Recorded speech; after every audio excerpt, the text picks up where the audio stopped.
Os humanos mapearam cada canto do globo. Exploramos selvas e desertos. 0. Estudamos o espaço, mas avançamos apenas 11 quilômetros abaixo da superfície da Terra. Apenas 1/500 do caminho até o núcleo. Agora, estamos prestes a ir mais fundo. Faremos uma viagem ao coração do planeta em busca da última fronteira, onde árvores abrem caminho pelas rochas à procura de água, onde formas estranhas de vida habitam lugares mortos. Arranha-céus são construídos sobre areia, minas são do tamanho de cidades e forças enormes continuam a moldar a Terra.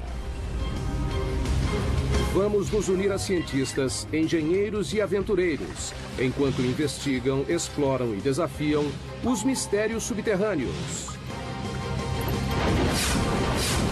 Em uma viagem ao centro da Terra.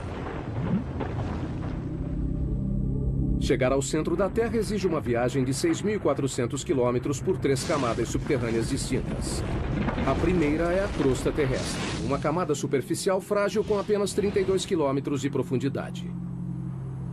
Imagine a Terra sendo um ovo cozido. Na verdade, proporcionalmente, os continentes são 3 vezes mais finos que a casca do ovo e a crosta oceânica é quase 10 vezes mais fina.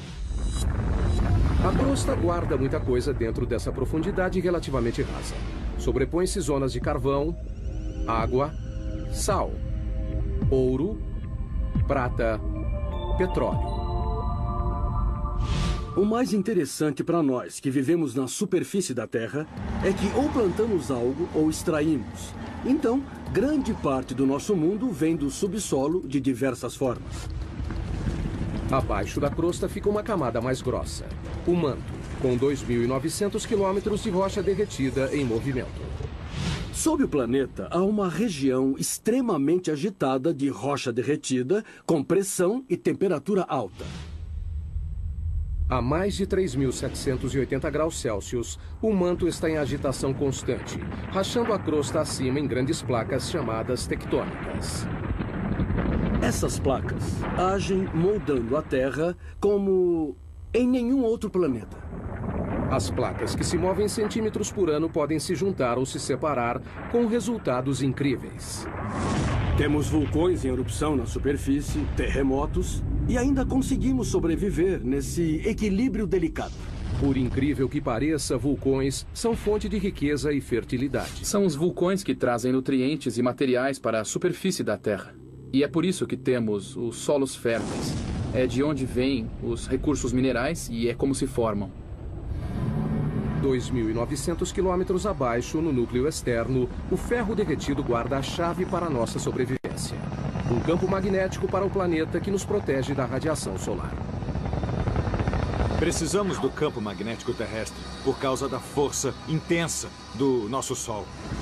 Por fim, alcançamos o núcleo interno, o ambiente natural mais mortal da Terra.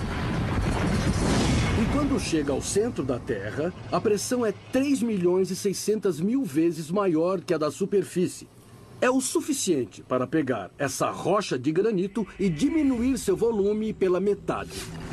Nossa incrível viagem começa a poucos centímetros abaixo de nós. Se retirarmos a camada superior da Terra, encontraremos um mundo de insetos, nenhum tão difundido quanto o da formiga.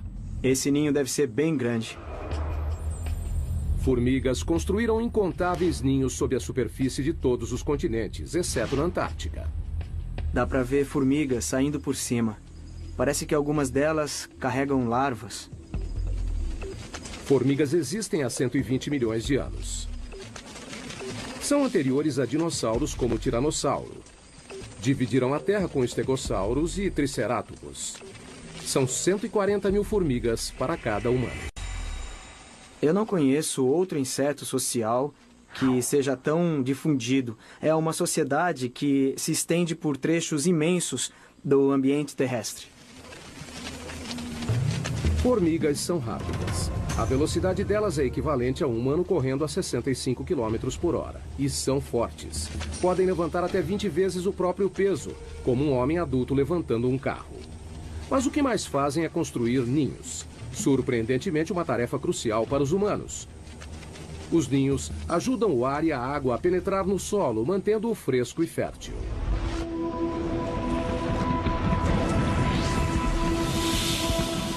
abaixo da zona das formigas, a 2 metros. Londres, Inglaterra. 2 metros abaixo dessas ruas movimentadas estão as veias e artérias que suprem as necessidades da vida moderna. 45 mil quilômetros de rede de gás. 31 mil quilômetros de cabos elétricos. 64 mil quilômetros de encanamento. E o descanso final para milhões de pessoas. A 7 palmos é uma frase comum para morto e enterrado. Mas onde surgiu? A história teve início em Londres em 1665. A cidade sofreu uma epidemia de peste negra. No seu auge, o número de mortos chegou a mais de 7 mil por semana. O prefeito de Londres tentou impedir a propagação da infecção e ordenou que as sepulturas das vítimas da peste tivessem pelo menos 7 palmos de profundidade. Acreditava-se que os mortos poderiam infectar as pessoas saudáveis. Então, enterrar os corpos a 2 metros parecia fundo bastante para conter a doença. Mais tarde, as pessoas descobriram que a peste era transmitida através das pulgas e ratos pretos. No final, o surto de 1665 causou cerca de 72 mil mortes. 1 em cada 6 moradores de Londres. A cidade foi poupada apenas no ano seguinte, quando o grande incêndio de Londres acabou com todos os ratos. Mas a tradição da profundidade da sepultura foi espalhada pelo mundo.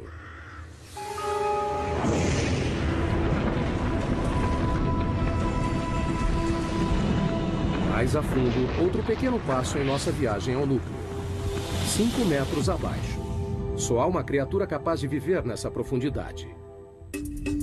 Esses túneis são o lar do cão da pradaria, o maior cavador do mundo.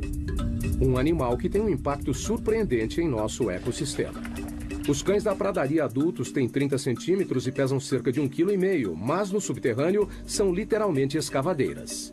Eles empurram a terra com a mão ou chutam a terra com as patas. E a parte mais interessante é que usam a cabeça como uma britadeira. Uma toca pode ter 5 metros de profundidade e mais de 90 metros de comprimento. É maior que um campo de futebol. E também incrivelmente complexa. O projeto incorpora um sistema de condicionamento de ar sofisticado. 2 entradas de diferentes alturas criam um vácuo parcial que puxa o ar pela entrada mais baixa e empurra para fora pela mais alta. Então, a toca é um sistema bem complicado. Eu acho que não existe outro animal que tenha um sistema tão complicado. Essas pequenas criaturas têm uma importância inesperada para outros animais. Muitos outros animais dependem dos cães da pradaria para sobreviver. Por exemplo, essas tocas têm um impacto importante no modo como a água e os nutrientes circulam no ecossistema da pradaria. A grama com elas é mais nutritiva. O terreno se beneficia com a presença de cães da pradaria. A escavação traz ar para o solo e os dejetos ajudam a fertilizá-lo. No início de 1800 havia 400 milhões de cães da pradaria, mas os fazendeiros os viam como peste e atiravam-os e envenenavam. Hoje existem menos de 100 milhões. Péssima notícia para as áreas onde vivem. Eles não fazem mais parte do ecossistema da pradaria como faziam antes, há 200 anos, porque não há número suficiente para povoarem o local e terem o impacto que precisamos. Então teremos mais corujas buraqueiras, os bisões irão se alimentar, as salamandras também. Por um lado, eles não estão ameaçados, mas o ecossistema da pradaria, como deveria ser e como era há 150 anos, esse está ameaçado. A próxima parada na nossa viagem ao núcleo é a 15 metros. Aqui, em muitos lugares do mundo, formas de vida superiores desaparecem. A Terra dá lugar a rochas. Começamos a encontrar carvão. O carvão se formou há cerca de 300 milhões de anos. Foi um processo único. O clima era mais quente e úmido do que hoje. Um grande pantanal dominava as regiões equatoriais da Terra. Com a queda de árvores e apodrecimento da vegetação no solo pantanoso, sedimentos sobrepostos foram comprimidos em rochas. Hoje, o carvão gera 1/3 da eletricidade do mundo. 7 bilhões de toneladas por ano são produzidas mundialmente. As maiores minas de carvão estão na China, Rússia e Estados Unidos. Só o estado da Pensilvânia produz 1% do fornecimento mundial. 1.500 pessoas viviam na cidade de Centralia, na Pensilvânia. Era uma pequena comunidade idílica. A gente andava de uma ponta a outra e conhecia todos na cidade. Era um jeito bom de viver. Hoje é uma cidade fantasma. Tudo por causa de um terrível acidente. Em 1962, uma queima de lixo foi iniciada propositalmente em um aterro ao lado do cemitério da cidade. Eles queriam limpar o aterro e colocaram fogo lá. Ele se espalhou por uma abertura que levava aos labirintos profundos das minas, velhas minas de carvão abandonadas que passam abaixo da Centralia. Alcançando uma profundidade de 15 metros, o fogo atingiu cerca de 180 hectares, o tamanho da Baixa Manhattan. E não parou por aí. O que alimenta o fogo é o carvão antrácito, rico em carbono e de combustão lenta. Muito bem, se olhar para a orientação da rocha, do leito de rocha, vai ver que se inclina neste sentido, indicando a tendência de um vale sinclinal. E na região do carvão antrácito, a maioria do carvão é encontrada nesse vale. Queimando a 650 graus Celsius, o ponto de fusão do alumínio, o fogo consumiu o solo e a rocha até não restar mais fundações.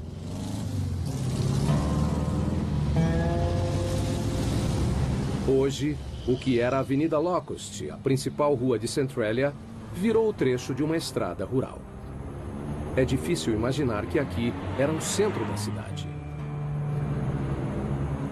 Temos aqui uma fotografia de como era a Centralia desse ponto, onde nós estamos agora. Era aqui que John Coddington tinha um posto de gasolina e, olhando ali na frente, aquela árvore morta é a mesma árvore dessa foto. E as ruas eram lotadas de casas, era, sabe, uma do lado da outra. E agora não existem mais, todas estão... a natureza está reivindicando o lugar e não sobrou muito do que a cidade costumava ser. Essa casa, na Avenida Locust, do outro lado do posto de gasolina, pertencia a Bob Gadinsky.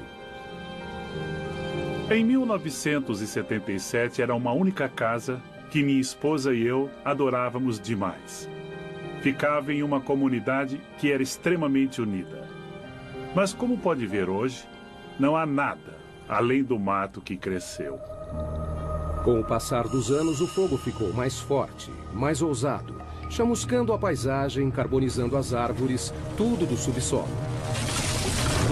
Além do calor e da fumaça, o fogo emitia gás nocivo, como ainda faz até hoje.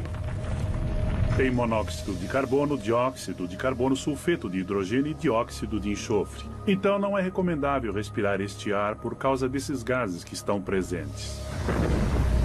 Quando as ruas começaram a se desintegrar, o governo federal interveio. Em 1984, o Congresso financiou uma evacuação voluntária. A maioria dos cidadãos de Centralia se mudou para nunca mais voltar. Era preocupante viver em cima do desastre. A gente se sentia preso.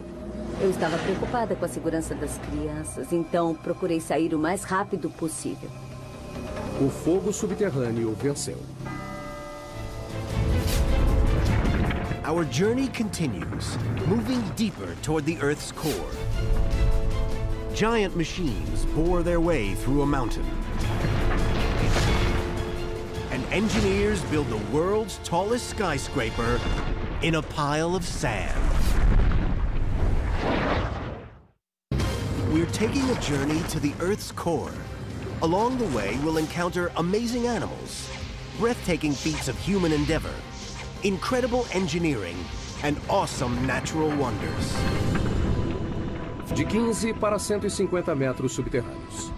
Agora a Terra já deu lugar ao leito de rocha. Essa é a zona de construção. A camada onde a maioria dos grandes projetos de construção do mundo toma forma. Como os metrôs. Existem 52 sistemas ferroviários subterrâneos no mundo. O mais extenso fica em Xangai, na China, com 420 quilômetros de trilhos, 55 quilômetros a mais que o de Nova York. Mas o túnel de metrô mais profundo é o de São Petersburgo, na Rússia, a 104 metros, quase a altura da Estátua da Liberdade. Antigamente os túneis eram cavados assim, ou assim. Agora eles usam isso. A tuneladora, também conhecida como tatuzão. A tuneladora foi usada pela primeira vez em 1956 para cavar o túnel de esgoto do rio Humber, em Toronto. A máquina tem 120 metros de comprimento. A cabeça de corte tem 15 metros de diâmetro e gira 3 vezes por minuto para escavar a rocha. Um feixe de laser a mantém no caminho. Conforme as tuneladoras avançam, anéis de aço e lajes de concreto são instalados. Como uma fábrica móvel, ela corta a rocha à frente e deixa um túnel finalizado para trás. A tuneladora é o segredo por trás de alguns dos maiores túneis do mundo, como o túnel base de São Gotardo, que liga a Suíça e a Itália através da cordilheira mais alta da Europa, os Alpes. Em seu lugar mais profundo, o túnel está a 2,5 km abaixo dos picos da cordilheira. Com 58 quilômetros, é o túnel ferroviário mais comprido do mundo. A construção começou em 1996. Foram utilizadas 4 tuneladoras que perfuraram 2 túneis paralelos simultaneamente dos 2 lados, através de 24 milhões de toneladas de rocha. Demorou 14 anos, mas, em outubro de 2010, o projeto foi finalizado. Antes, os caminhões levavam 4 horas para chegar de Zurique, na Suíça, até Milão, na Itália. O túnel diminuiu o tempo de viagem em 90 minutos. O leito de rocha pode ser um empecilho para os engenheiros, que precisam atravessá-lo para construir um túnel, mas esse mesmo leito é necessário para a base dos edifícios mais altos do mundo.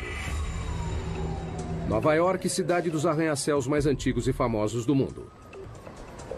Para manter esses prédios monstruosos em pé, engenheiros ancoraram as fundações no leito de rocha, montaram uma plataforma e construíram por cima. Na verdade, o horizonte de Manhattan espelha o leito de rocha abaixo.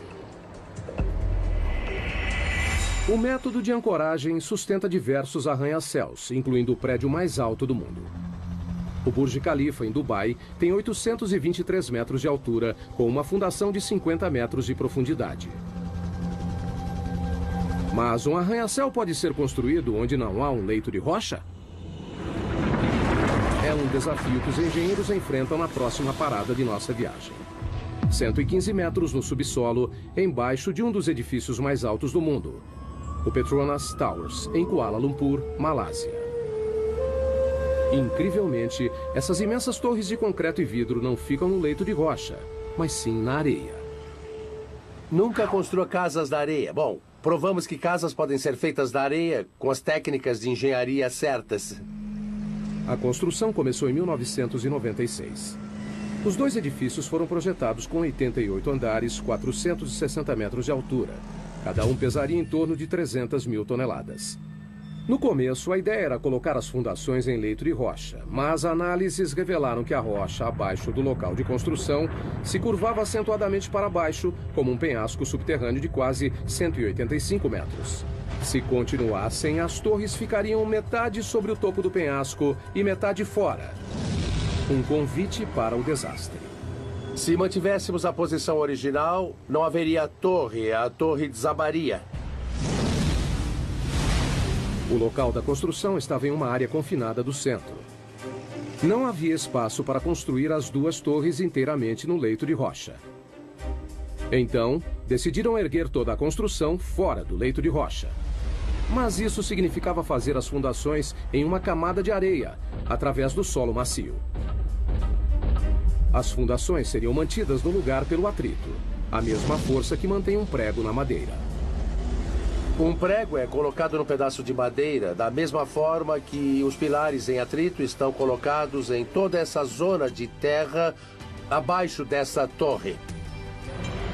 A equipe de construção teve trabalho. Foram colocados 104 pilares sobre cada torre, com 3 metros de distância entre eles. Praticamente uma floresta de concreto e aço. Alguns pilares têm 115 metros de profundidade. Em 2011, são as fundações mais profundas de qualquer prédio do mundo. A engenharia subterrânea alcançou o impossível. 2 torres de 460 metros, construídas sobre areia. Os engenheiros usam a geologia há tempos para guiá-los em seu trabalho. Mas a geologia pode ser imprevisível. O próprio termo leito de rocha remete a algo resistente, mas não é sempre assim. Um leito de rocha pode ser bastante antigo. Essa rocha tem 1,6 bilhão de anos. Mas também é bastante vulnerável a um elemento simples: a chuva. Caindo no leito de rocha durante bilhões de anos, a chuva causa deformações e rachaduras. Essas fraturas podem ser enormes. Aqui está uma que se estende por todo o comprimento dela. A água acaba formando cavernas, de onde pode passar para grandes lagos e rios subterrâneos. Mais profundamente, encharca a rocha como uma esponja. Na verdade, também deve ter de 5 a 10 oceanos de água dentro das rochas da Terra. 99% da água doce do mundo encontra-se no subsolo. As maiores reservas estão na China, Rússia, África e Estados Unidos. O aquífero Ogallala é o maior dos Estados Unidos.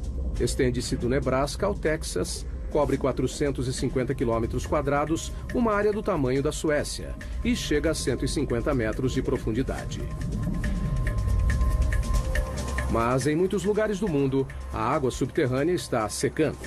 Isso significa que pessoas, animais e plantas precisam ir mais fundo para conseguir o que resta. A próxima parada em nossa viagem subterrânea, a raiz mais profunda do mundo, 120 metros. Mpumalanga, África do Sul. Em uma encosta sobre as cavernas Eco fica um bosque de figueiras de 150 anos. Elas sobreviveram a um duplo desafio: crescer em rochas e sem nenhuma fonte de água aparente. Quando olha isso, parece que saiu do Senhor dos Anéis. Raízes e rochas normalmente não se misturam. Árvores geralmente crescem em solo fértil, mas o clima aqui é árido. Não há chuva durante metade do ano. As figueiras precisam de 23 litros de água por dia para sobreviver e até quebram rochas para conseguir. As raízes são geneticamente programadas para saber que a água se encontra abaixo delas. A ponta da raiz libera um tipo de lubrificante chamado mucilagem para suavizar a passagem da raiz. Conforme cresce, a raiz procura rachaduras e pontos fracos nas rochas. Figueiras contam com uma única raiz mestra para encontrar água. Essa vai bem fundo. A pergunta é: quanto? Bom, lá vamos nós, descendo para as profundezas da Terra. Quanto mais fundo, mais difícil, não é?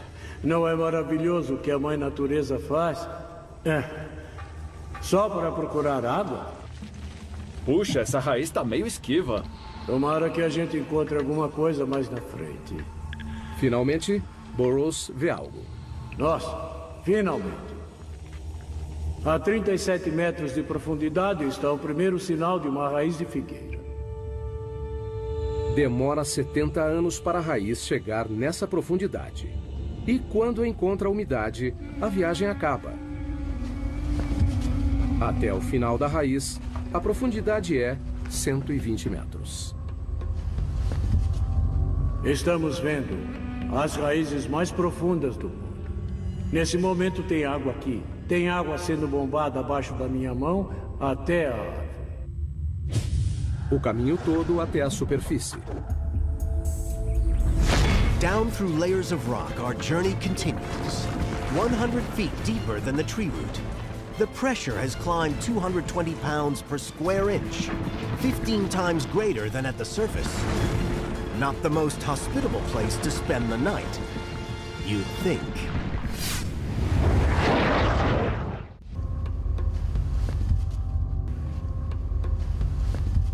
Depois dos mamíferos subterrâneos, túneis artificiais e da raiz mais profunda, entramos na área dos minerais.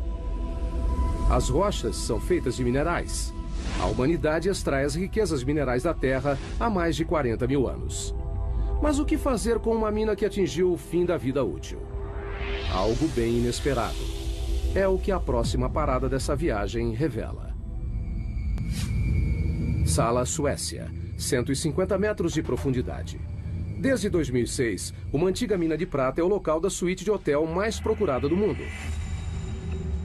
Apesar de decorada com prata e com uma sala de jantar exclusiva, o banheiro mais próximo fica na superfície. E a temperatura ambiente é de 4 graus. A mina de prata, que hoje abriga um quarto, foi fechada em 1908. Durante 400 anos, os mineiros cavaram 40 mil toneladas de rocha, principalmente com as mãos. No século XVI, essa era a mina mais importante da Suécia. Hoje, o legado dos mineiros é visto nos túneis e cavernas que se estendem na escuridão por 20 quilômetros. O grande interesse turístico pela mina deu a ideia da suíte de hotel. As pessoas vêm aqui só para ter uma ideia do passado. A prata existe há 4,6 bilhões, desde a origem do sistema solar. Foi formada a partir de partículas minerais lançadas no espaço pela explosão de estrelas, capturadas no turbilhão de poeira dos planetas embrionários, fundidas em pepitas puras pelo calor e água do subsolo. Hoje, a prata é extraída na Austrália, China, Europa e nas Américas, somando 20 mil toneladas por ano. Em Sala, a água que ajudava a criar a prata da mina ainda está lá. Metade da mina é cheia de água. Enquanto a mina funcionava, bombas levavam a água para ser filtrada. Mas isso acabou. Essa mina inundada contém cerca de 5 milhões de litros, o suficiente para encher 25 mil banheiras.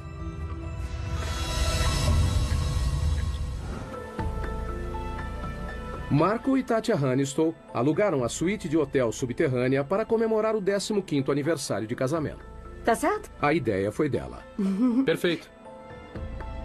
Bom, eu queria fazer uma grande surpresa para ele. E alguma coisa especial. Vamos lá? O elevador leva 4 minutos e meio, avançando 60 centímetros por segundo para chegar na suíte de 150 metros abaixo. Marco está com dúvidas. Eu tô nervoso. Ficar embaixo da terra sozinho? Não, quase sozinho. Eu vou. Olha só, o casal chegou ao seu destino. Uau!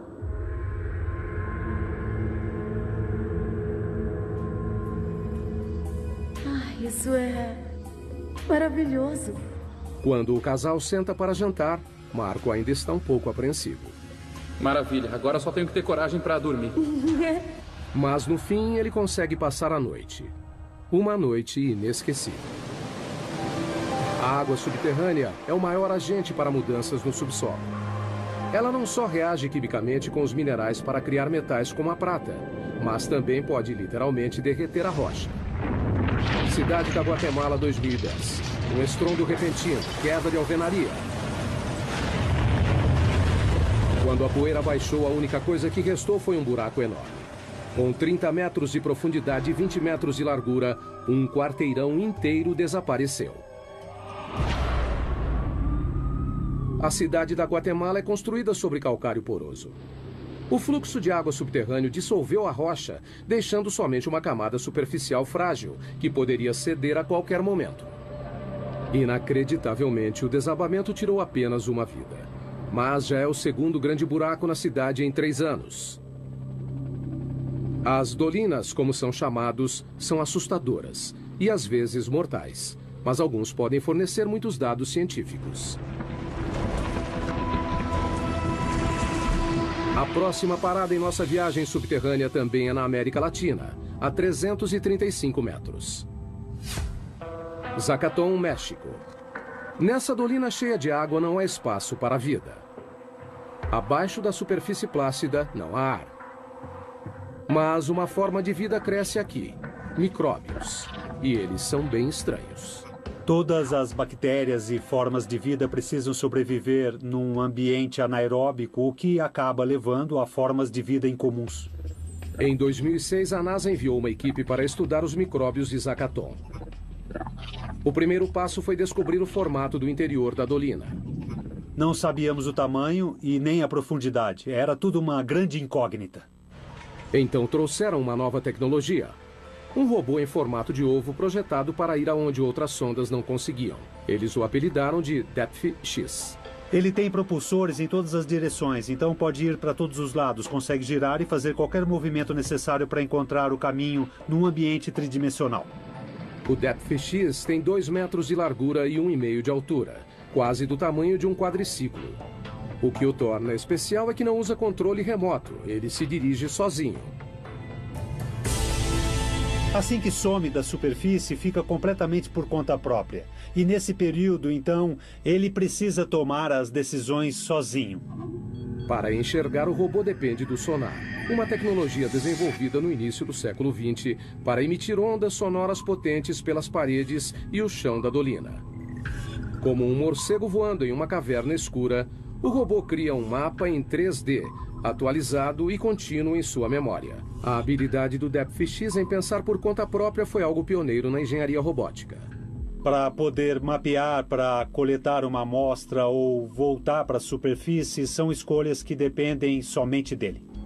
Depois de 50 mergulhos, o Depth X conhecia cada centímetro do lugar. As pessoas se perdem em grutas e não sabem se estão na segunda ou terceira interseção. Um robô como o Depth X faz um bom trabalho para distinguir dessas situações confusas e, em alguns casos, faz melhor que as pessoas. Em pouco tempo, os segredos de Zakaton foram desvendados. Sabemos que é quente. Talvez existam aquíferos termais alimentando Zakaton. Mas a maior surpresa foi a descoberta de mais de 100 tipos de bactérias, incluindo 6 novas espécies de micróbios chamados de arqueia, que têm um estilo de vida estranho, à custa de enxofre.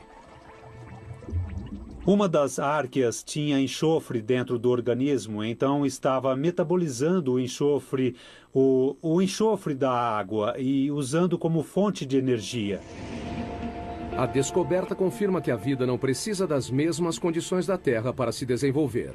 Um dia, um descendente do Depth X pode acabar fazendo uma viagem pelo espaço. Veremos esses exploradores avançando, indo para lugares que as pessoas não podem ir. Em lugares como a Lua de Júpiter, Europa, na busca por uma forma de vida similar em outro mundo. Há muitas dolinas na América Latina, principalmente no México. Só na província de Yucatán há mais de 3.000 delas. Algumas contêm água, outras não.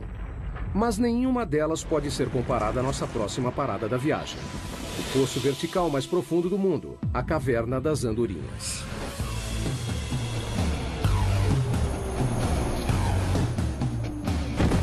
Para alguns paraquedistas, essa gruta representa um desafio único.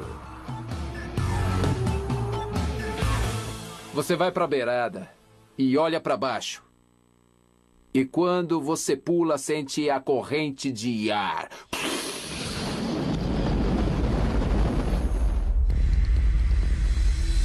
430 metros de profundidade. 40 metros de diâmetro no topo, que se abre para 2 hectares no fundo. O poço tem as mesmas dimensões do Empire State. A Caverna das Andorinhas recebe esse nome por causa das aves que fazem ninhos em suas paredes superiores. Milhões delas saem ao amanhecer e voltam ao anoitecer. Mas o que é fácil para os pássaros é difícil para um paraquedas. A posição e a noção de tempo são tudo. No subterrâneo, os paraquedistas correm o risco de ficar desorientados. Quando salta para o subterrâneo, as paredes te cercam. Vai encarar uma parede o tempo todo. O paraquedista tem 6 segundos e meio para puxar a corda. Se demorar mais, não haverá tempo do paraquedas abrir. A queda é de 37 metros por segundo. Acertar o chão nessa velocidade é como bater o carro contra uma parede de tijolos a 130 km por hora. Mas e para voltar à superfície? Nós prendemos em uma corda de resgate amarrada a uma manivela e podemos subir 2 paraquedistas em 10 minutos. Daí repetimos tudo. On our next stop on the journey, we're going 1,800 feet underground to mine a mineral that no one can live without. Indo em direção ao centro da Terra, estamos em busca de minerais. Nossa próxima parada, a maior mina de sal do mundo em Ontário, Canadá. A mina Sifto, a 550 metros. O sal é uma espécie de rocha composta de sódio e cloro. É tudo o que restou do oceano que uma vez cobriu a Terra. Por causa das mudanças climáticas, ele evaporou. Um adulto normal precisa consumir uma colher de chá por dia ou corre o risco de ficar doente, em coma e até morrer. Então, não é surpresa que as primeiras minas de sal tiveram início há mais de 14 mil anos, onde hoje é a Áustria. Em todo o mundo, mineiros extraem 260 milhões de toneladas por ano. As maiores jazidas estão na China, Rússia e Canadá. A mina Sifto foi aberta em 1959 e fica a 530 metros abaixo da cidade de Goderich, em Ontário, e se estende por baixo do lago Huron. A maioria das minas consiste em túneis pequenos sustentados por vigas e pilares chamados de escoras. Sifto parece mais uma cidade subterrânea. Suas vastas cavernas cobrem mais de 7 quilômetros quadrados, quase o tamanho do centro de Manhattan. Tem até suas próprias lojas e escritórios. O teto baixo diz aos mineiros que estão próximos do alvo, onde estas serras enormes entram em ação. Nós escavamos túneis com 4 metros de altura e 20 de comprimento. As lâminas de 3 metros cortam as rochas enquanto giram 1.500 vezes por minuto. O ar fica denso com a poeira. O barulho é ensurdecedor, mas está prestes a aumentar ainda mais. Eles vão perfurar e explodiremos o local de 18 metros de largura por 18 de altura. São cavernas enormes.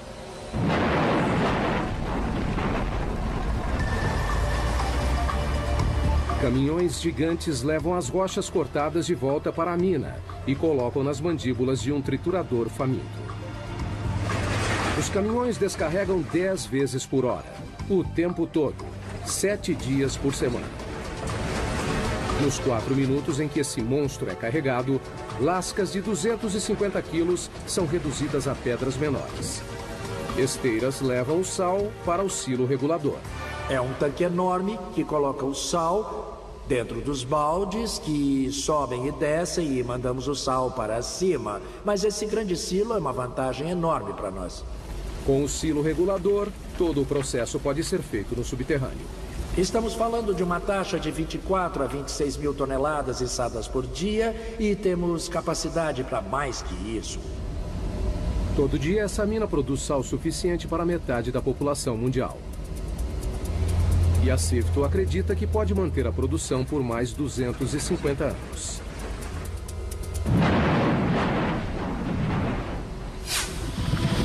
Nossa próxima história nos leva a 180 metros abaixo da mina Sifto, uma outra mina de sal em Sondershausen, Alemanha.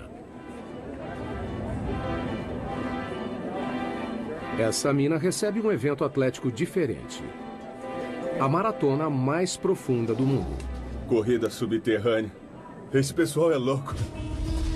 Correr uma maratona subterrânea é uma experiência muito diferente de correr na superfície. A gente não se sente livre. Na floresta sente o vento e todo o resto, mas no subterrâneo não. As condições são extremas. Veja a temperatura, por exemplo. A cada 18 metros abaixo da crosta, a temperatura aumenta meio grau. O motivo disso vem de 4,6 bilhões de anos, a origem da Terra. A mistura de gases e partículas em espiral que formaram o planeta incluía poeira cósmica radioativa. Depois de comprimida em rocha, sua energia radioativa foi liberada na forma de calor, que continua até hoje. Trabalhar nessas condições pode ser difícil. Correr pode ser ainda mais complicado. A uma profundidade de 730 metros, os corredores subterrâneos lidam com um calor de 27 graus. É muito quente. Parece o inferno. 40% de umidade. O ar não é muito bom. Aqui embaixo, acho que esse é o pior problema. E um percurso difícil. A corrida é executada em um circuito desigual que sobe e desce 215 metros em cada volta. Quando leva um tombo aqui, pode se machucar muito feio. Em uma maratona normal, os pés ficam 0,2 de segundo no chão. Com a fadiga, ficam mais tempo no chão. Na mina, quanto maior o contato, maior o risco. Tá vendo isso aqui? É escorregadio. Precisamos de tênis com uma boa sola, como essa que é grande, mas eu acho que podia ser maior. Eu acho que travas seria muito bom. Ter cravos. Ou cravos. Embaixo. Inevitavelmente, o terreno traiçoeiro faz uma vítima. Quebrou? Não dá pra saber. Por que maratonistas correriam em condições tão perigosas é um mistério. Mas se perguntar para eles, dirão a mesma coisa. É emoção, é a corrida mais difícil do mundo. Eu acho que quem pode dizer que correu uma maratona 600 metros abaixo da terra? Depois de passar metade do dia no subterrâneo, os maratonistas estão livres para voltar à superfície. A temperatura quente, o ar seco e as duras condições foram temporários. Mas, para 33 mineiros chilenos em 2010, sair não foi tão fácil. O teto do túnel desabou e os prendeu a 730 metros, a mesma profundidade da maratona. Os mineiros suportaram um calor de 27 graus, o ar denso com pó de rocha, escuridão e isolamento. Eles nem tinham certeza de que sairiam de lá. A entrada do resgate teve que ser aberta através de uma rocha vulcânica chamada basalto, famosa por deslizamentos repentinos. Temendo provocar um novo desabamento, equipes de todo o mundo usaram tecnologia moderna para cavar a entrada do resgate. Foi um processo lento. Depois de 69 dias, todos os 33 mineiros foram resgatados. Foi um dos maiores resgates de minas de todos os tempos. Heading down, half a mile, 3/4. We're now beyond the 1 mile mark. Buried under 6,800 feet of solid granite, this underground lab is hunting one of the smallest objects in the universe. Moving down, 1 mile under the Earth, we've seen world-beating feats of engineering, space-age robots, the minerals we need every day, and an underground marathon. Estamos nos aproximando do local mais profundo em que um humano já esteve. Esse é o laboratório científico mais profundo do mundo. É bem movimentado aqui. O Observatório de Neutrinos de Sudbury, ou Snow Lab, está a 2 quilômetros abaixo do centro de Ontário. 2 experimentos estão em andamento. Um deles está na fase final de comissionamento. 3 experimentos grandes estão em construção. Os cientistas estão à procura de algo que só pode ser visto a 2 quilômetros abaixo da superfície. Partículas minúsculas de matéria cósmica, chamadas neutrinos. Tão pequenas que 200 cetilhões deles caberiam em um grão de areia. São 200 com 24 zeros. Não é uma surpresa que os neutrinos sejam fracos. Elas são partículas incrivelmente leves e, normalmente, passariam pela Terra completamente despercebidas. Cientistas descobriram os neutrinos em 1956. Estão em todo lugar do universo. Para detectar algo tão pequeno, precisa filtrar e excluir os raios gama, os raios X e a radiação ultravioleta que constantemente bombardeiam a Terra do espaço. Queremos provar que não é uma radiação convencional que de algum modo interfere e imita os sinais esperados. Então precisamos de muita proteção. Por isso o laboratório é tão profundo. Esses raios cósmicos tornariam a medição sensível do neutrino algo impossível. Os 2 quilômetros de rocha no laboratório Sudbury reduzem esses raios cósmicos a um fator de 10 milhões. Encontrar algo tão pequeno quanto o neutrino requer equipamentos grandes. Se você procura uma partícula, precisa aumentar suas chances de vê-la. Cobrindo uma área de 7.250 metros quadrados, tão grande quanto 6 piscinas olímpicas, as câmaras e túneis interligados do laboratório parecem mais uma estação espacial ou uma base lunar do que um laboratório subterrâneo. O laboratório levou 18 anos para ser construído e custou cerca de 70 milhões de dólares. Neutrinos deixam um pequeno traço de luz quando atravessam certas substâncias. Essa caverna já abrigou 60 mil toneladas de rocha. Agora, abriga uma esfera de 12 metros, que comporta 760 litros do líquido conhecido como água pesada, uma forma natural de H2O mais sensível aos neutrinos devido ao seu grande peso molecular. O neutrino causa uma reação que gera luz, que reage com os detectores de foto. Então, dá para descobrir sua energia, direção e por aí vai. Nessa profundidade é difícil transitar pelo laboratório. O elevador desce a 640 metros por minuto. Depois tem 1,5 km de caminhada. A temperatura ambiente é de 27 graus. É quente por causa da pressão nessa profundidade. Ao redor deles, a rocha está sendo espremida a mais de 544 atms, mais de 500 vezes a pressão atmosférica na superfície. Quando fizeram o laboratório, enfrentaram um desafio: criar um ambiente subterrâneo puro. Mantemos as fontes de poeira e contaminação no mínimo absoluto graças ao esforço constante na limpeza.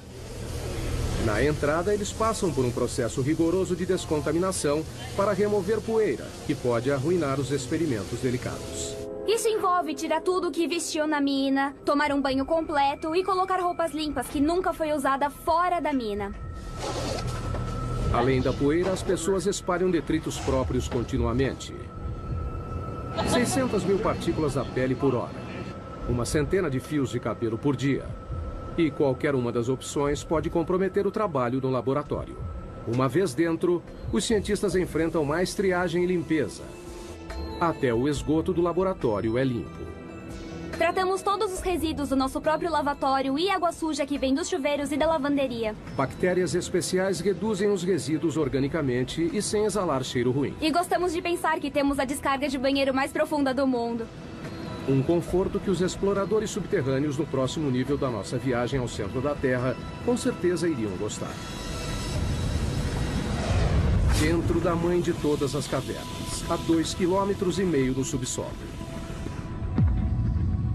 Esses exploradores poloneses esperam ir além do que qualquer outro explorador já foi. Eles treinam para uma descida na J2, que faz parte dos 2,5 km de profundidade do sistema de cavernas Chev, no México. O que nós procuramos é a caverna mais profunda do mundo. A erosão da água da chuva criou a J2. A descida envolve fissuras, desvios e câmaras alagadas. Passar por esse percurso subterrâneo não será fácil.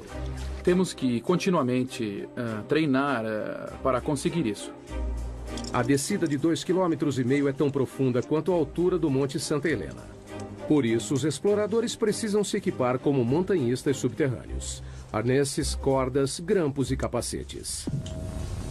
A caverna Kasprovia Nizhnia, na Polônia, tem condições similares à J2. Só não é tão profunda. O treinamento da descida começa. Conforme a equipe desce, a frequência cardíaca sobe para 140 batimentos por minuto. Os exploradores geralmente queimam 6.000 calorias por dia, quase o dobro do normal diário. A gente tem que trazer muito alimento para a caverna. Na expedição verdadeira, cada explorador carregará mais de 27 quilos de alimento para um acampamento até quase metade do caminho. Mesmo que seja cansativo carregar todo esse alimento para cá, porque estamos a pouco mais do que 1 quilômetro, é essencial, porque a gente precisa encher a barriga. Os exploradores adoram entrar no subterrâneo. Quanto menor e mais apertado, melhor. Para mim é como um parquinho.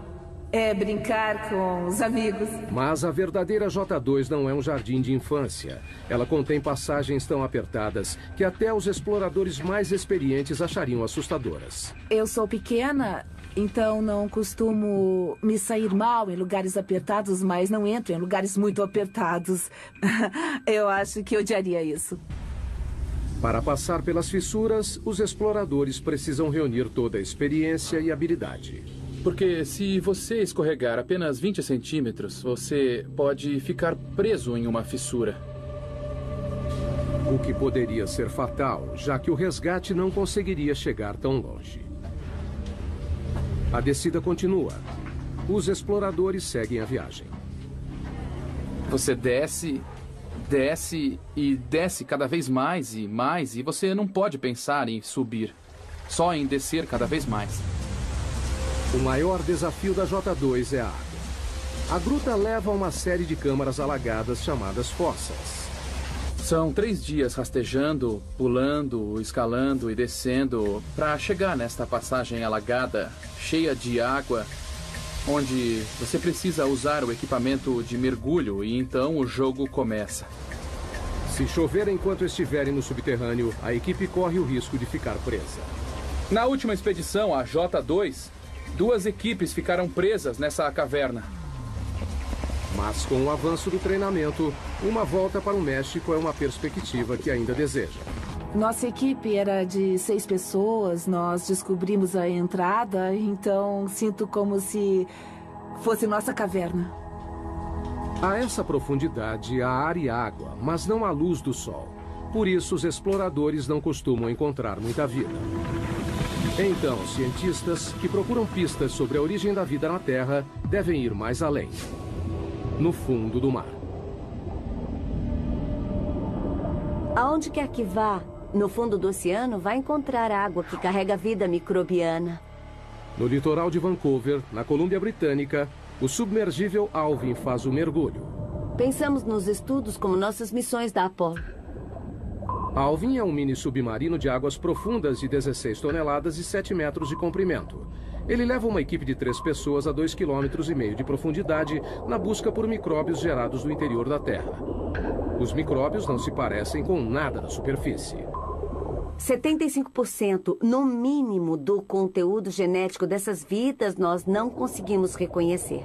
É isso que o Alvin procura. Água quente saindo debaixo do leito do mar, que é rica em micróbios. Estamos começando a entender que eles existem, só não entendemos direito exatamente como. Essas aberturas podem atingir temperaturas de 400 graus Celsius. São resultado do movimento das placas tectônicas. O litoral de Vancouver fica sobre a placa Juan de la Fuca, uma das mais de 12 placas que estão em constante movimento. Quando as bordas das placas se afastam, criam fissuras gigantes no leito do oceano. A água é sugada, aquecida no subsolo e então liberada por aberturas no fundo do oceano em um ciclo contínuo, trazendo os micróbios com ela. A equipe de Katrina não faz ideia de até onde existe vida dentro da crosta.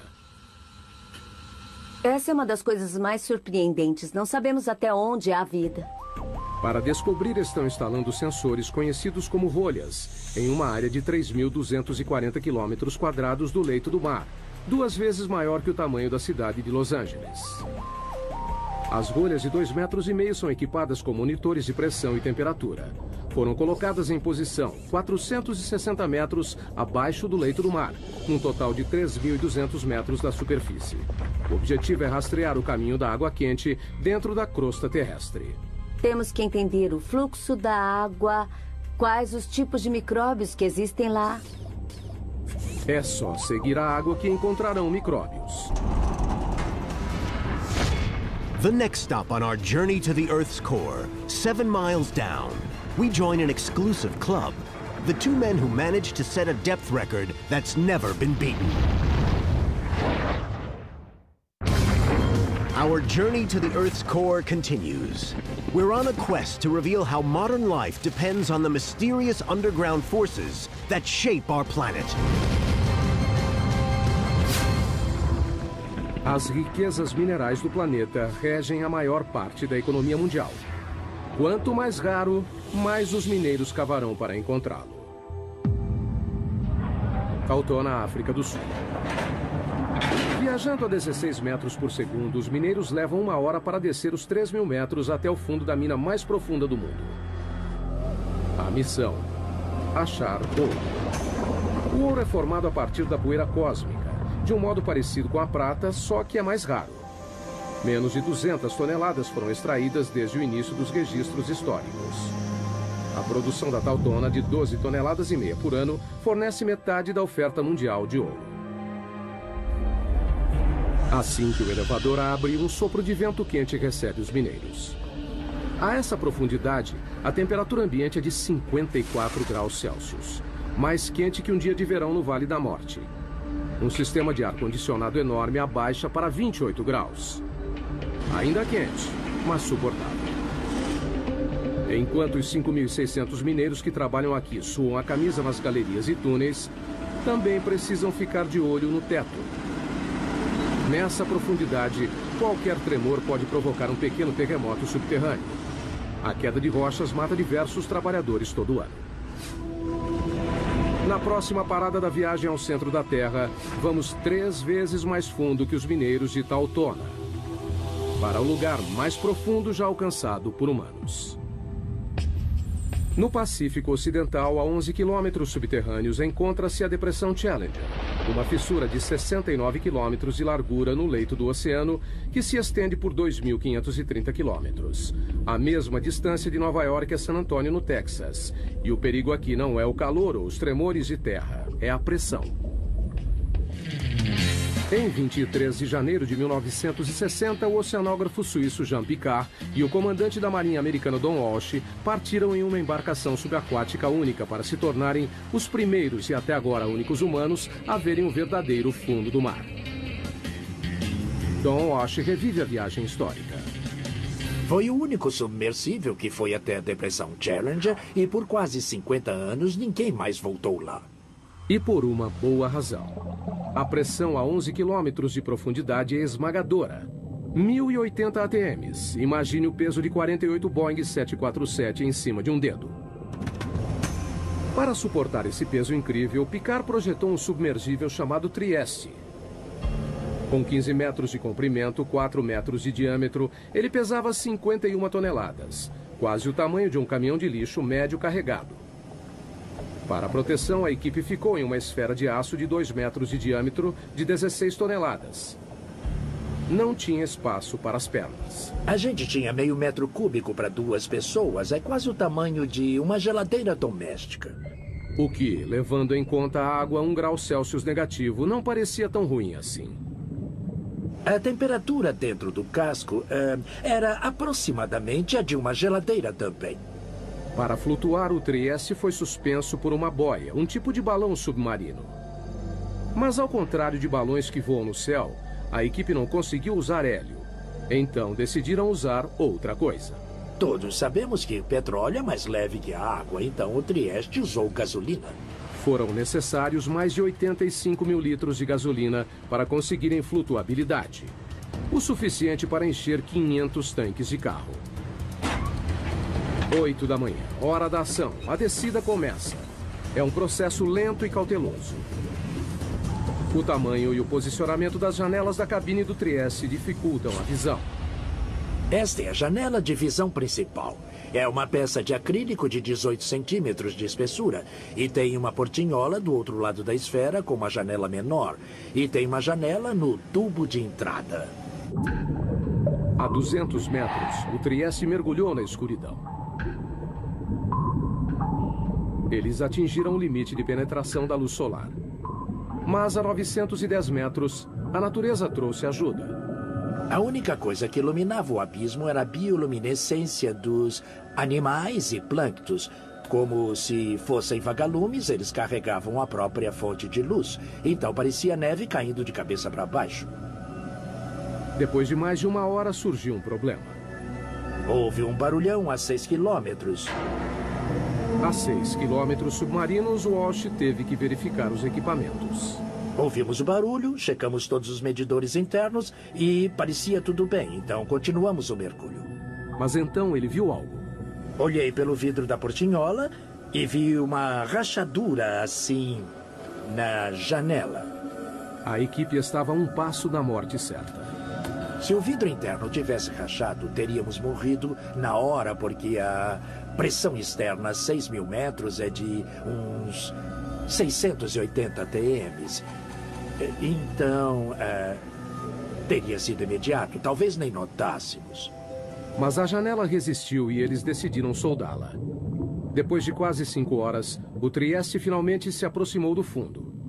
Walsh viu algo inacreditável. Um pouco antes de pousar, nós vimos um linguado. Animais vertebrados não deveriam viver nessa profundidade.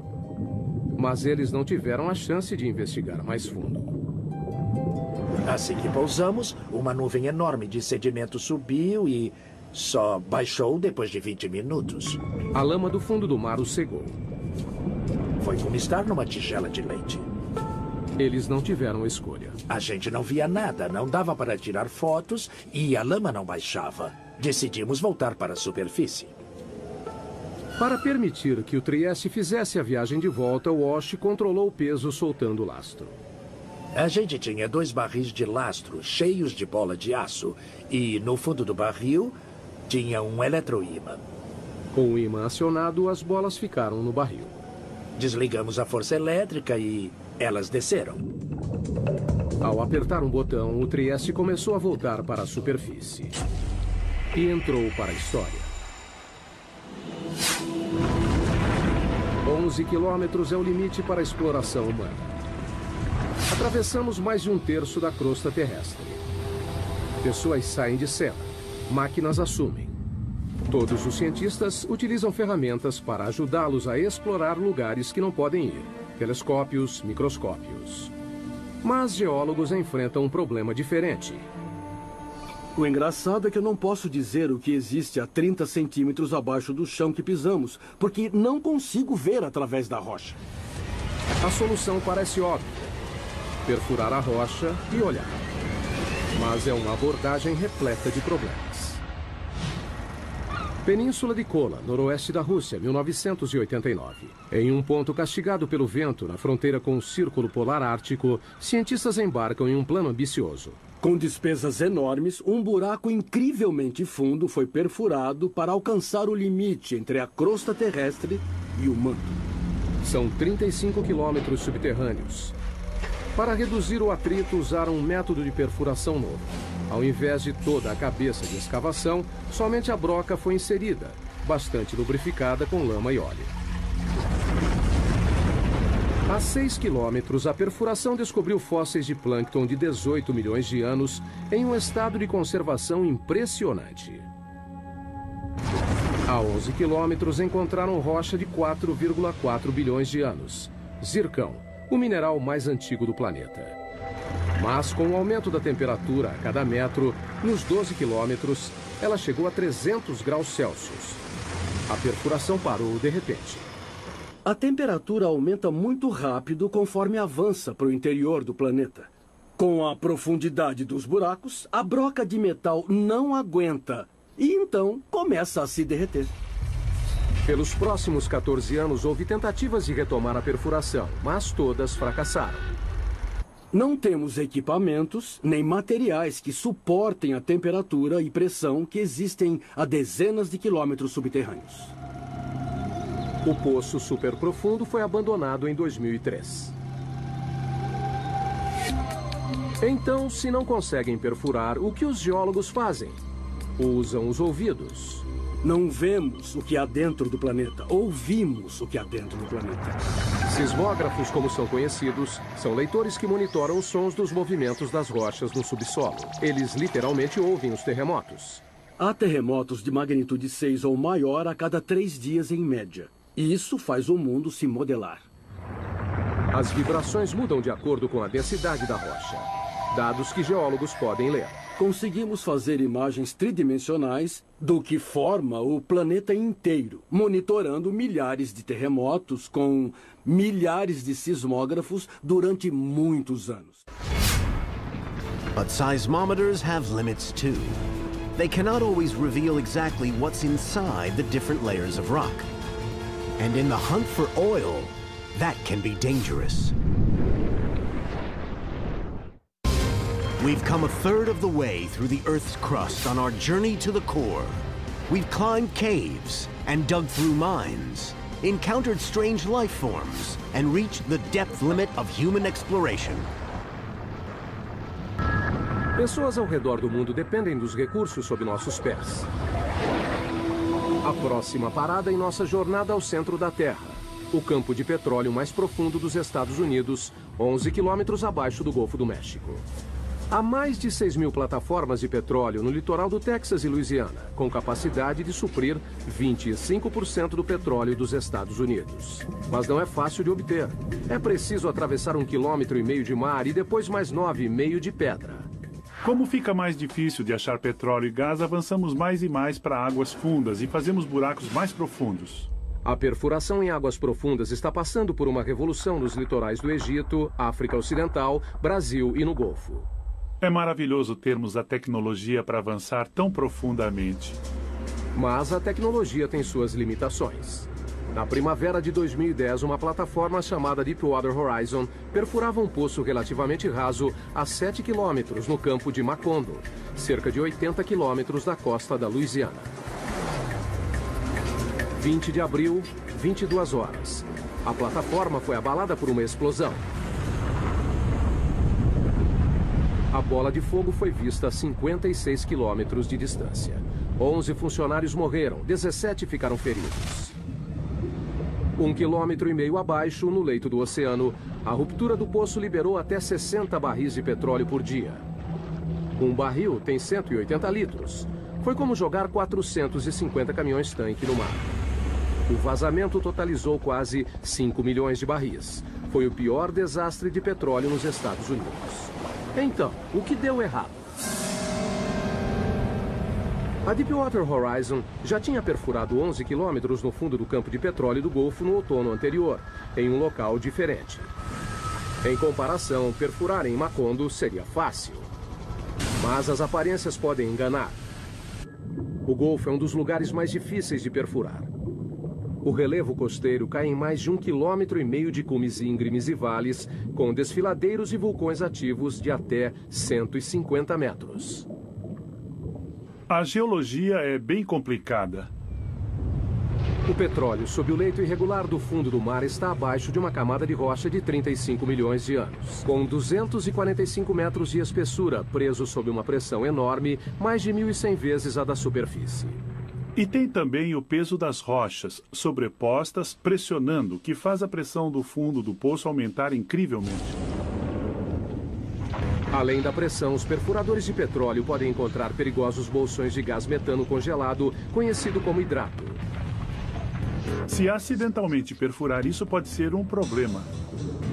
Aquecido pelo atrito da broca, o metano explode o poço, liberando uma quantidade enorme de petróleo. Muitos pesquisadores associam a tragédia do Deepwater Horizon a um bolsão de metano congelado.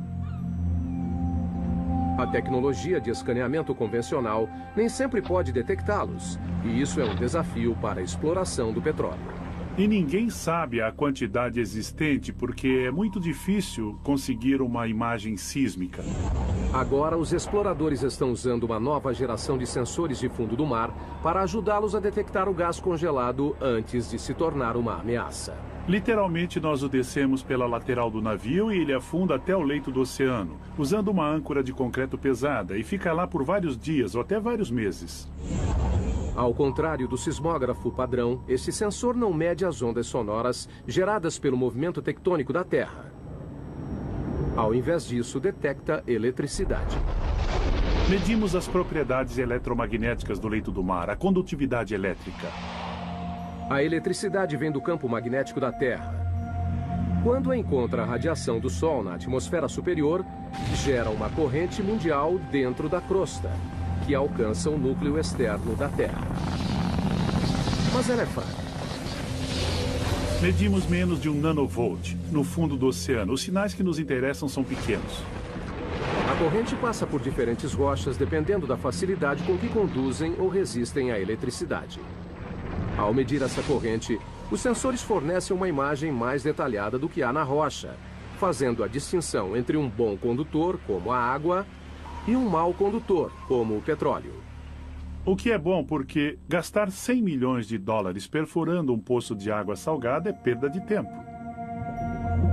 Como o petróleo, o hidrato de metano também tem baixa condutividade, mas existe a pouca profundidade abaixo do leito do mar.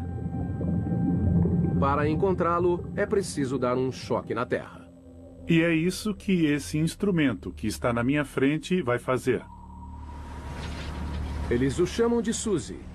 da sigla em inglês para Instrumento Aquático de Energia Elétrica. Ele usa uma fonte de 2.000 volts com corrente de até 500 amperes.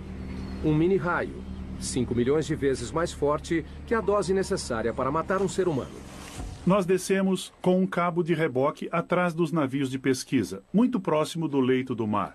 Alimentamos com energia e ele gera uma corrente elétrica que é injetada na água por uma antena. E então eles medem o resultado. Uma leitura superficial que mostra uma rocha resistente à eletricidade pode significar que ela contém bolsões de hidrato. Só o tempo poderá dizer se o escaneamento eletromagnético ajudará a reduzir os riscos de explosões em campos de petróleo submersos. Enquanto isso, a técnica está sendo cada vez mais usada por cientistas. É como examinar uma panela de sopa fervendo e ver tudo o que está acontecendo. E revela muitas coisas sobre o movimento das rochas no interior da Terra. Com as imagens de alta resolução dos sismógrafos, podemos perceber pequenos detalhes do que acontece no interior do planeta, coisa que realmente não era possível durante muitos anos. Moving further down, 10 miles, 20 miles toward the bottom of the crust. Tectonic plates are on the move, triggering deadly earthquakes. While molten rock held rigid by pressure pushes at every crack and fissure, waiting for a chance to explode to the surface. Estamos quase na metade do caminho pela crosta. Cerca de 5 quilômetros mais fundo do que qualquer ser humano já foi. Não é um lugar muito agradável. Aqui a temperatura da rocha é de 480 graus, quente o bastante para derreter vidro. A pressão é de 1.500 ATMs.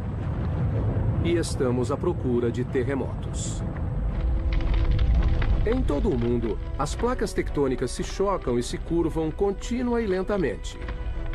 Uma média de 2,5 cm por ano, quase a velocidade do crescimento das unhas. Mas na superfície, esse movimento pode ter um impacto devastador.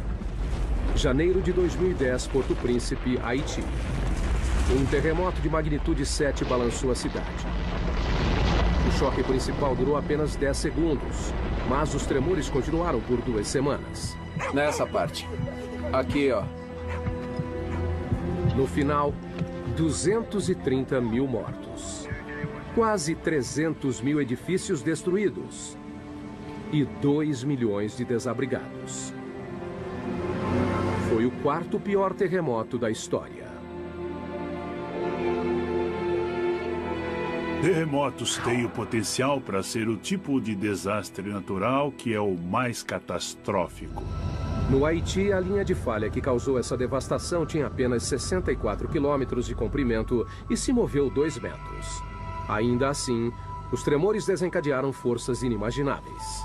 Existe muita energia armazenada na Terra quando a onda vem até a superfície. O choque ondulou no solo como um cobertor, em ondas de até 4 metros de altura. Quando atingiu a superfície, a onda se concentrou, refletiu e então voltou. Portanto, a intensidade da onda nesse local deve ter sido o dobro. Esse é o Centro de Pesquisa em Terremotos da Universidade da Califórnia, em Berkeley. Aqui, cientistas trabalham destruindo coisas. Esses são alguns modelos de teste de colunas de canto e pode ver que estão bastante danificadas. Essas pilhas de entulho são restos de testes de laboratório. O fruto do trabalho científico para criar o edifício perfeito à prova de terremotos. Cientistas descobriram que se um terremoto acontece uma vez, ele se repetirá no mesmo local. Não é uma questão de ser, mas de quando. Simulação. Na Califórnia, infelizmente, temos terremotos com bastante frequência e por isso nós queremos estar preparados para o próximo. As opções são se mudar ou se proteger. Simulação.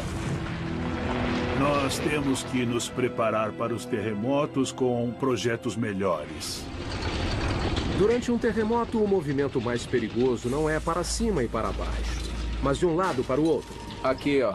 nessa parte. Este engenheiro trabalha em um projeto para deixar as paredes mais resistentes aos movimentos laterais mortais que derrubam edifícios. Criamos um tipo de conexão aqui, então ela faz a transferência da carga lateral. Esses painéis são ligados por chapas de aço que recebem a tensão. As placas podem quebrar sem que a parede desabe. Os painéis são uma mistura de concreto e fibras de aço para os tornarem mais flexíveis e menos quebradiços. Foram projetados para serem danificados. A equipe de Berkeley usa uma variedade de equipamentos para submeter novos projetos a lentos processos de destruição. Este enorme bloco de concreto tem 8 metros de comprimento e 7,5 de altura. Pesa 300 toneladas. Há muita energia latente presa em toda essa estrutura. Quando esses 4 cilindros hidráulicos empurram o bloco, eles transferem a energia para as estruturas em teste. Nesse caso, as estruturas são as colunas e vigas semelhantes à de um arranha-céu. Ninguém sabe qual será o resultado. É a primeira vez que testamos algo desse tipo. O objetivo é levar tudo ao limite. O edifício é empurrado em uma direção e as vigas são giradas contra as colunas. O aço curvou, mas a estrutura sobreviveu. Um começo promissor para esse projeto. Mas a única maneira de ter certeza que a estrutura se manterá durante um terremoto é fazer um acontecer. Essa é uma mesa vibratória. A mesa vibratória nos dá a possibilidade de provocarmos um terremoto. Como o nome sugere, as mesas vibratórias atingem réplicas de prédios com tremores em escala real. Assim, nós podemos simular 6 tipos de movimento. A mesa pode balançar para frente e para trás, inclinar, ir para cima e para baixo, para os lados, para representar o que aconteceria em um terremoto. O objetivo não é analisar por que os prédios caem, mas por que continuam em pé. Uma das coisas que queremos ser capazes de fazer é prever quando uma estrutura desabará completamente ou desabará parcialmente. Os terremotos já mataram milhões. Mas o movimento tectônico que os causam também faz parte do ciclo mundial, que é crucial para a saúde do planeta Terra. A vida humana não teria se desenvolvido sem as placas tectônicas. As placas tectônicas criam terras e sem elas, a superfície seria um imenso oceano. Nem existiriam animais terrestres. O ciclo da criação de terras praticamente deixa o planeta de cabeça para baixo. Isto é um homonoide, um fóssil do que viveu no fundo do leito do oceano. O que é notável nesta pedra é que apareceu na base do Monte Everest.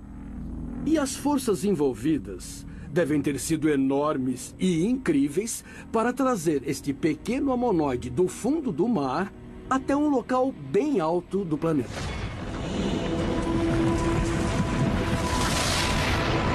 E a fonte dessas forças estão mais abaixo das placas tectônicas. É a próxima parada da nossa jornada ao centro. 35 quilômetros abaixo está o manto. Uma vasta região com 2.900 quilômetros de profundidade que compreende 70% da massa do planeta. Aqui, a corrida para ver quem provoca mais mudanças nas rochas é entre a temperatura e a pressão. A 56 quilômetros, a pressão é 16.500 vezes maior que a da superfície. Mais do que um humano aguentaria. Essa câmara de alta pressão ilustra o impacto que isso teria no corpo humano desprotegido. Logo, ficaria impossível de respirar, com os pulmões contraídos e a implosão das costelas. Com mais 3 quilômetros a 59 de profundidade, a pressão reduziria nossos ossos a pó. Mas a temperatura também sobe, graças à liberação de energia radioativa do manto. O calor de 980 graus é capaz de amaciar as rochas. Elas começam a se transformar em magma. Magma é o que acontece quando a rocha atinge a temperatura de fusão e vai do estado sólido para o líquido. Ela pode atravessar grandes distâncias de terreno quando é expelida para a superfície da Terra. Enquanto percorre a superfície, o magma se mistura com uma série de substâncias que o tornam ainda mais volátil. Magma é a combinação fascinante de rocha derretida e gases dissolvidos, como água e dióxido de carbono. Logo abaixo da superfície, o magma se acumula em lacunas e vácuos nas rochas, que os cientistas chamam de câmaras. A câmara mais profunda detectada até hoje fica 33 quilômetros abaixo de Oahu, Havaí. A maioria tem menos de 10 quilômetros. As câmaras lentamente se enchem de magma. Com o aumento da pressão no subterrâneo, o magma é forçado em direção à superfície. Uma hora o ponto de ruptura é atingido. O resultado, erupção vulcânica. Uma das imagens mais poderosas do interior da Terra é dos poucos lugares onde o interior vem para a superfície, como no vulcão. 500 milhões de pessoas no mundo vivem bem perto de um vulcão. Uma única erupção pode ser catastrófica. Vulcões podem subir bem depressa e, em alguns casos, levaram dezenas de milhões de anos para serem criados. Acontecem sem aviso, chegam a 530 graus e é quase impossível de serem parados. Abril de 2010. O vulcão Eiffel entra em erupção na Islândia. Liberou 99 milhões de metros cúbicos de cinzas, o bastante para encher 40 mil piscinas olímpicas. Uma nuvem de cinzas de 9 quilômetros foi para o ar. Espalhou-se por mais de 1.800.000 quilômetros quadrados, maior que a área do Alasca. A erupção provocou uma paralisação de 6 dias dos aviões em todo o hemisfério norte e segurou mais de 1 milhão de passageiros por dia. Os serviços voltaram ao normal depois de um mês. We're moving deeper, 1,800 miles down through the mantle toward the boundary with the core. Conditions here would vaporize a human being instantly. Yet here lies the protector of all life on Earth, a mysterious magnetic field. And beyond that, the goal of our journey, the center of the Earth. Estamos chegando ao núcleo externo em nossa jornada ao centro da Terra. Uma zona de 2.100 quilômetros de ferro derretido, imprensada entre o manto e o núcleo interno sólido. Para chegar aqui, passamos por água e rocha. Combatemos temperatura e pressão. E revelamos os segredos subterrâneos que moldam nossas vidas. Mas um mistério permanece. O que faz a Terra ser magnética?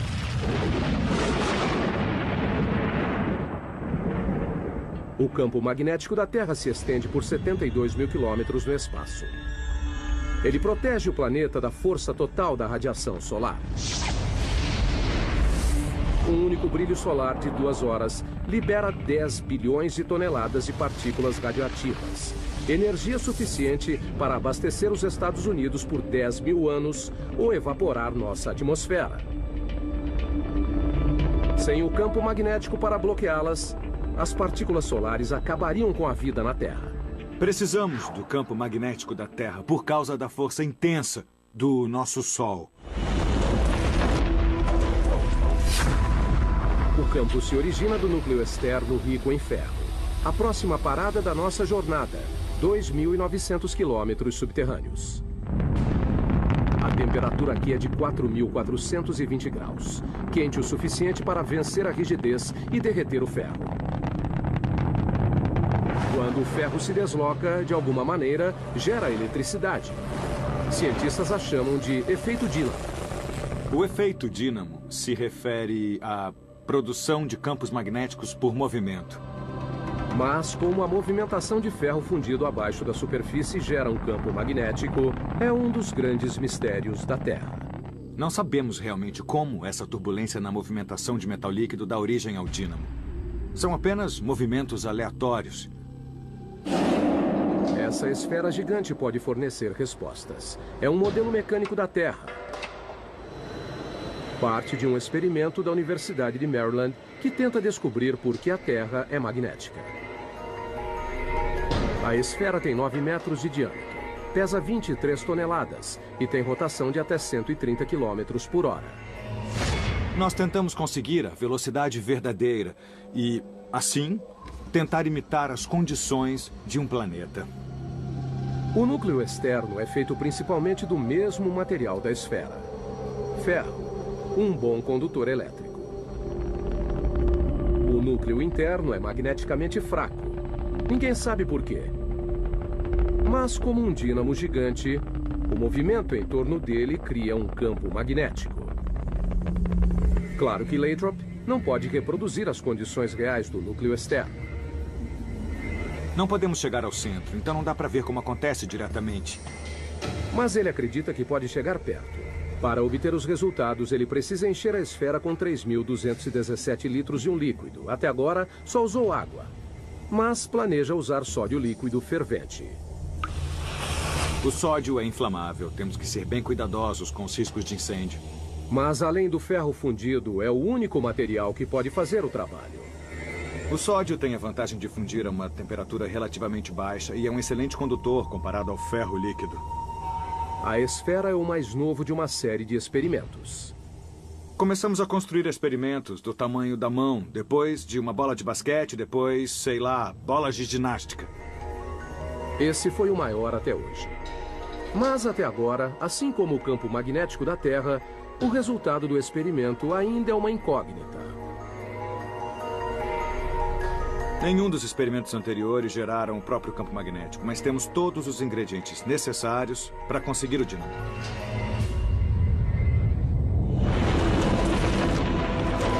Quase 6.500 quilômetros subterrâneos, chegamos ao final da nossa jornada, o núcleo da Terra. Uma massa de ferro com 2.400 quilômetros de diâmetro, com uma área de superfície um pouco maior que a América do Sul. A temperatura aqui é igual à da superfície do Sol. Mas o peso de todo o planeta apoiado nele mantém o ferro rígido. A pressão é muito intensa. É mais que 3,5 milhões de vezes maior que na superfície. A mesma convicção que ajuda a gerar magnetismo também empurra o calor para a superfície no processo de resfriamento do núcleo. Quando a temperatura cai, o núcleo solidifica lentamente. Um dia, não haverá mais rocha derretida para criar o campo magnético. Mas o Sol já terá se extinguido, acabando com a Terra antes desse dia chegar. Enquanto isso, o calor do núcleo ajuda a impulsionar o lento ciclo do manto, que renova a superfície, alimenta a química de nossa riqueza mineral e gera o campo magnético que nos protege do universo hostil. As chances de se encontrar outro planeta como a Terra são realmente mínimas. Descemos quase 6.500 quilômetros para o fim da nossa jornada. Vimos túneis que atravessam montanhas e minas do tamanho de cidades. Passamos por fogo e inundação, terremotos, vulcões, pressão esmagadora. E descobrimos o segredo mais profundo da Terra. É o que acontece no subterrâneo que mantém o planeta vivo.